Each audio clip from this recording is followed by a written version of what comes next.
परिवर्तन है गछ जमी फल दूसरा से फल दूसरे किसी परिवर्तन है मनुष्यर हिंसा मनुष्यर विवेक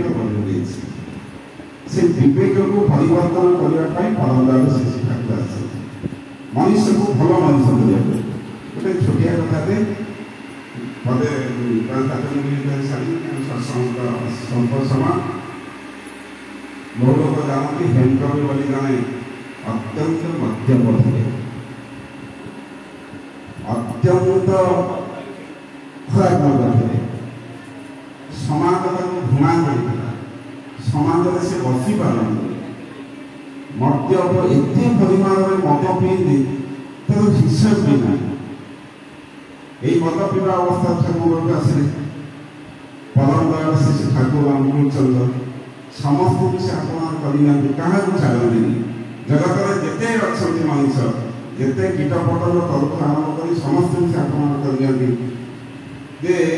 मद पीविक आसिले अत्यंत मद्यपान कर ठाकुर पाखे आस बसिले इमिति सिचुएसन है परम्परा से ठाकुर आश्रम को मद देवपुर माने देवपुर आनिकी मद आश्रम रखती हेमकवि दैनिक पीड़क दिखती मैंने देखती थका करती कौन आश्रम को मद जाती कथा तो कहीं जानती जहाँ से मद पीले दिने राति संध्या समय मद पीले मैंने एत पीले एत परिमाण में मद पीले मद पी पूरा हालिया हो गए सी बसती ठाकुर बसती ठाकुर भी उठी जा पार मद पी शुई तो ठाकुर भी उठी जा पारना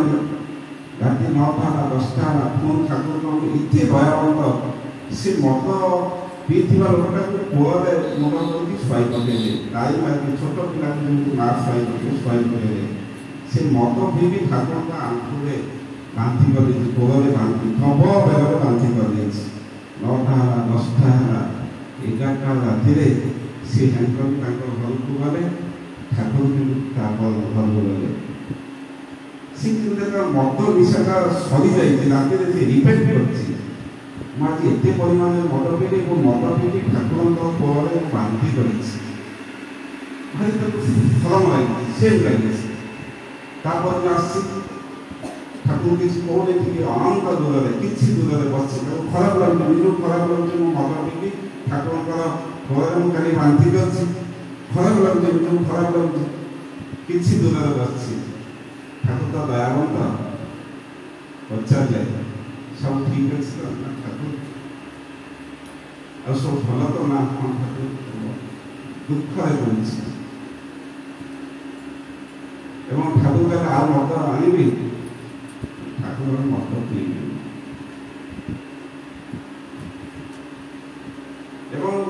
ठाकुर कहले हेम ये चप्पलटा तो पादर जो चप्पलटा अच्छी आने 100 थप्पड़ मो गाल को मार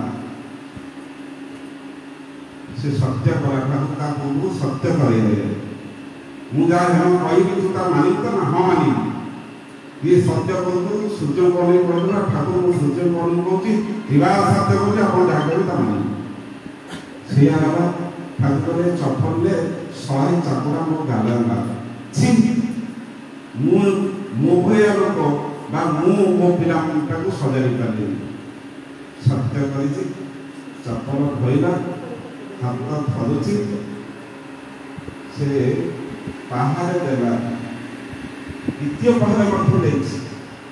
तृतीय पहाड़ का हाथ धरला बाड़ी पारानी आउ हेमकवि बाड़ी पारे पुणी द्वितीय बार से सत्य करे यही सूर्य को अनेक कहती ठाकुर आप पाद छुई कहती मु बंची मद खाइबी से हेमार मद खाइबी हेमकवि परवर्ती अवस्था ठाकुर पाखे ठाकुर संस्पर्श आसिक पाठ पढ़े बेंगल से प्रसिद्ध कवि से कविता से लिखी प्रथम कवि कविता लिखी निषिद्ध पथे तुम्हें न फेराइले ये अंधकार रात तुम्हें जब मत फेराई न पारि था मोर जीवन प्रदीपटा लिभि जाता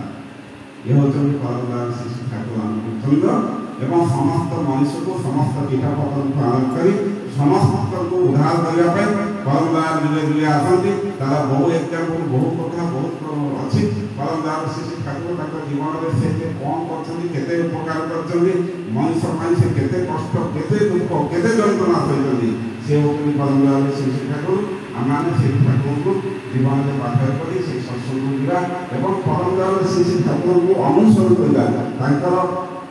କଥାଟାକୁ ଆମ ଚରିତ୍ର ଭିତରେ କିଛିଟା ଯଦି ଚରିତାର୍ଥ କରିବା ପାଇଁ ଚେଷ୍ଟା କରିବା ତାହେଲେ ଆମେ ବି ମଧ୍ୟ ଭଲ ମଣିଷ ହେଇଯିବା। ଏଥିରେ ଦ୍ୱିମତ ନାହିଁ। ଏତିକି